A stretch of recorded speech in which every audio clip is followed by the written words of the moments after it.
जरा सोचो, तुम बिना खाने और पानी के एक अनजान कमरे में फंस जाओ और वहां से बाहर निकलना लगभग नामुमकिन सा लगे।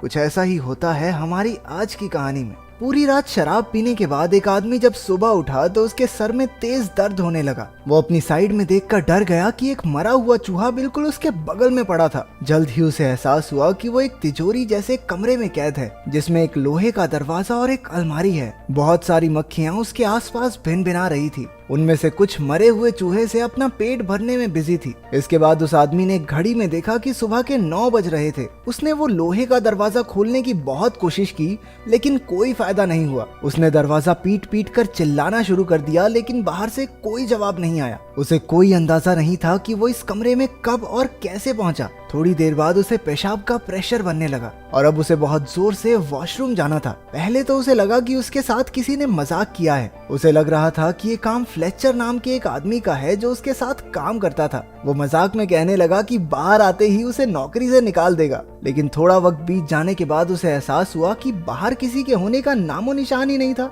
उसने जेब से अपना फोन निकालकर फ्लेचर को कॉल लगाई, लेकिन वहां सिग्नल ही नहीं थे। इसका सीधा मतलब ये था कि बाहरी दुनिया से उसका संपर्क पूरी तरह टूट चुका है। उसने कमरे में मौजूद उस लोहे की अलमारी को भी खोलने की कोशिश की, लेकिन वो भी पूरी तरह बंद थी। कमरे में चलकर उसने छिपे हुए कैमरे भी ढूंढने चाहे, लेकिन वहां ऐसा कुछ नहीं था। अब उसकी समझ में कुछ नहीं आ रहा था और धीरे धीरे उसका चिड़चिड़ापन गुस्से में बदलने लगा। उसने जोर जोर से अपने कलीग्स पर चिल्लाना शुरू कर दिया। गुस्से से भरकर उसने अपनी बेल्ट उतारी और लोहे का दरवाजा पीटने लगा। कुछ देर बाद वो थक कर रुक गया, क्योंकि उसने एक दिन से कुछ खाया भी नहीं था। उसने चिल्लाकर कहा कि अगर उसे बाहर नहीं निकाला तो वो सबको पुलिस के हवाले कर देगा, लेकिन फिर भी बाहर से कोई जवाब नहीं आया। पूरा एक दिन बीत गया था। अब उसने नींद से उठकर अपना फोन चेक किया, लेकिन फोन भी उसके हाथ से छूटकर नीचे गिरकर टूट गया। वहां ना खाना था ना पानी, इसलिए जिंदा रहने के लिए उसे कुछ तो करना ही था। उसने अपना जूता उतारा और मजबूरी में उसी में पेशाब करके पी गया।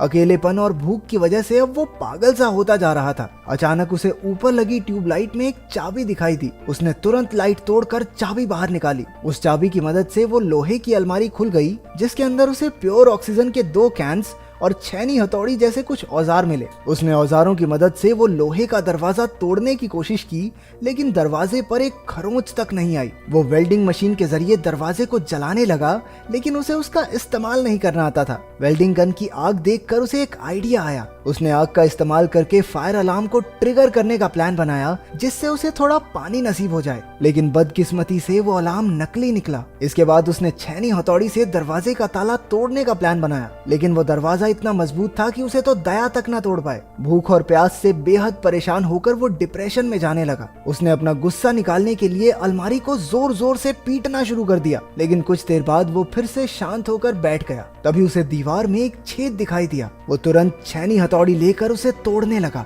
वो वहां सुरंग बनाकर बाहर निकलने की फिराक में था। धीरे धीरे कमरे में ऑक्सीजन का स्तर कम हो रहा था, इसलिए उसने प्योर ऑक्सीजन ले ली, लेकिन फिर उसके शरीर में ऑक्सीजन की मात्रा बढ़ जाने से उसे चक्कर आने लगे। उसने ऑक्सीजन कैन बंद किया और उसकी नजर उस मरे हुए चूहे पर लगे कुछ कीड़ों पर पड़ी। अब जिंदा रहने के लिए उसे बियर ग्रिल्स बन के वो कीड़े मकोड़े भी खाने पड़े। पेट पूजा के बाद उसने सुरंग बनाने का काम जारी रखा। काफी मेहनत के बाद उसने वो छेद बड़ा कर दिया और उसे दीवार के अंदर मौजूद लोहे के सरिये दिखाई देने लगे। उसने वेल्डिंग गन की मदद से वो सरिये काटे और दीवार को तोड़ना जारी रखा। कुछ ही देर में वहां से रोशनी आने लगी, जिसे देखकर वो खुशी से झूम उठा। अब छेद इतना बड़ा हो चुका था कि वो उससे बाहर निकल जाए, लेकिन जैसे ही वो उस दीवार के उस पार गया, उसके पैरों तले जमीन खिसक गई। वो बाहर की दुनिया में नहीं बल्कि वैसे ही एक और कमरे में आ चुका था। उसकी सारी मेहनत बर्बाद हो गई थी। वो निराश होकर पागलों की तरह लोहे का दरवाजा पीटने लगा। थोड़ी देर बाद शांत होकर उसने इधर उधर नजर दौड़ाई। कमरे के एक कोने में एक लाल रंग का ताबूत रखा था। उसने ध्यान से ताबूत का ढक्कन हटाया और उसके अंदर एक सुंदर सी लड़की को देखकर उसकी आंखें खुली की खुली रह गई। वो मरी हुई तो नहीं लग रही थी, तो शायद गहरी नींद में सो रही होगी। जब उस आदमी ने लड़की को जगाया तो वो बुरी तरह से डर जाती है। जब उसने उससे बात करने की कोशिश की तो पता चला कि वो एक दूसरे की भाषा नहीं समझते थे। वो लड़की डर कर उसी के पुराने कमरे में जाकर छिप गई। उस आदमी में उसे कुछ भी समझा पाने की ताकत बची ही नहीं थी, इसलिए उसने ताबूत में ही सोकर रात गुजारने का फैसला किया। लेकिन बीच रात में ही डरी हुई लड़की ने आकर उसे जगा दिया। उसने आदमी को सुरंग का काम जारी रखने का इशारा किया, लेकिन भूख प्यास की वजह से कुछ भी करना उसके लिए नामुमकिन नामुमकिन था। इतने दिन काम करते करते उसके हाथों पर भी चोट आ गई थी और उसे अब आराम की सख्त जरूरत थी। उस लड़की ने खुद ही औजार उठाकर सुरंग खोदनी शुरू कर दी, लेकिन ये इतना भी आसान नहीं था। थोड़ी देर बाद उसे पेशाब आ गया और वो दूसरे कमरे की ओर भागी, लेकिन आदमी ने उसे वहीं रोक लिया। वो इशारा करके उसे कुछ समझाने लगा। असल में उसने 3 दिन से पानी नहीं पिया था और उस लड़की का पेशाब उसके लिए बेशकीमती था। थोड़ा हिचकिचाते हुए लड़की ने उसकी बात मानकर उसके जूते में पेशाब कर ही दिया। अपनी जान बचाने के लिए उसे ये वाहियात काम भी करना ही पड़ा। हालांकि वो लड़की उसकी भाषा नहीं समझती थी, लेकिन आदमी को देखकर वो ये समझ चुकी थी कि यहाँ जिंदा रहने के लिए क्या करना होगा। फिर आदमी उसे कीड़े खाने भी सिखाने लगा, लेकिन वो कीड़े खाने से साफ मना कर देती है। इसके बाद आदमी उस कमरे की दीवार पर छेद करने के काम में लग गया, लेकिन काफी वक्त लगे रहने के बाद भी वो छोटा सा ही छेद कर पाया। इसे देखकर वो लड़की निराश होकर रोने लगी। ये दीवार टूटती क्यों नहीं है? टूटेगी कैसे, अंबुजा सीमेंट से जो बनी है। आदमी ने एक गाना गाकर उसे शांत किया और वो भी उसके साथ गाने लगी, लेकिन तभी गलती से उस आदमी के हाथ पर हथौड़ा लग गया। लड़की ने तुरंत अपने सर का कपड़ा निकालकर उसके जख्म पर लगाया। देखते ही देखते उनमें दोस्ती हो गई और दोनों इकट्ठे खोदने का काम करने लगे। अचानक लोहे के दरवाजे का ताला अपने आप घूमने लगा। दोनों भागकर उसकी ओर गए, लेकिन ताला फिर से पहली वाली जगह पर आ गया। काफी देर ट्राई करने के बाद उन्हें समझ आ गया कि जब तक वो दरवाजे से पीठ करके रखेंगे तब तक ताला खुलता रहेगा। धीरे धीरे वो पीठ करके दरवाजे के करीब पहुंचे। आखिरकार इस तरकीब से दरवाजा खुल गया और दोनों तीसरे कमरे में पहुंच गए। बदकिस्मती से ये भी वैसा ही सेम कमरा था जहां एक खाली कब्र रखी गई थी और पहले जैसा ही लोहे का दरवाजा भी था। लड़की ने समझदारी दिखाई और जल्दी से पिछले कमरे से सारे औजार उठाकर ले आई। उन्होंने इस दरवाजे को भी पहले की तरह खोलने की कोशिश की, लेकिन वो जो भी करते दरवाजा बंद ही रहता। अब उनके पास कब्र खोदकर सुरंग बनाने के अलावा कोई रास्ता नहीं बचा था।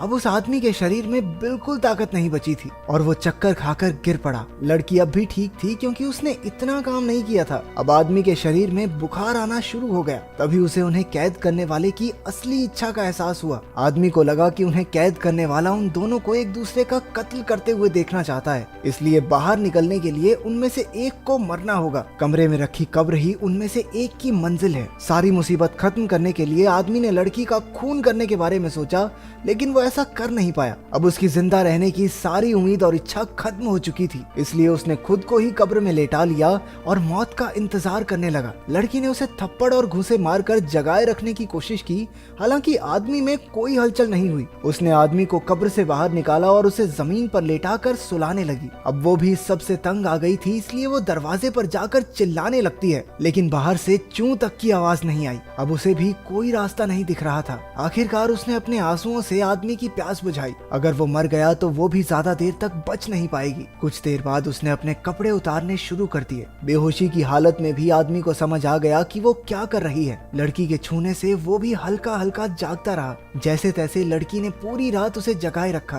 कुछ देर बाद दोनों थक कर जमीन पर सो गए। थोड़ी देर बाद जब आदमी की आंख खुली तो उसने देखा कि लड़की उसके पास ही सो रही थी। रेंगते हुए वो दूसरे कमरे तक गया और ताबूत से कपड़ा निकाल कर उसने लड़की को उड़ा दिया। इसके बाद वो कमजोरी से एक बार फिर बेहोश हो गया। तभी उसे ताले के घूमने की आवाज सुनाई दी। दोनों तुरंत उठ गए और पिछली बार की तरह इस बार भी दोनों ने दरवाजे की तरफ पीठ करके आगे बढ़ना शुरू किया। अब आदमी इतना ज्यादा कमजोर हो चुका था कि खुद से चल भी नहीं पा रहा था। लड़की किसी तरह उसे सहारा देकर अपने साथ दरवाजे तक ले जाती है। अचानक इस बार दरवाजा खुल गया और एक बेहद खूबसूरत नजारा उनकी आंखों के सामने आया। लोहे के दरवाजे के बाहर की दुनिया किसी स्वर्ग से कम नहीं थी। चारों ओर बेहद सुंदर झरने, पक्षी और फूल फैले हुए थे। इतना सुंदर नजारा उन्होंने आज तक नहीं देखा था। दोनों ने एक दूसरे की ओर देखा और खुशी से मुस्कुराने लगे। इतनी मुश्किलें सहने के बाद उन्हें आखिरकार इतना खूबसूरत अंत मिला।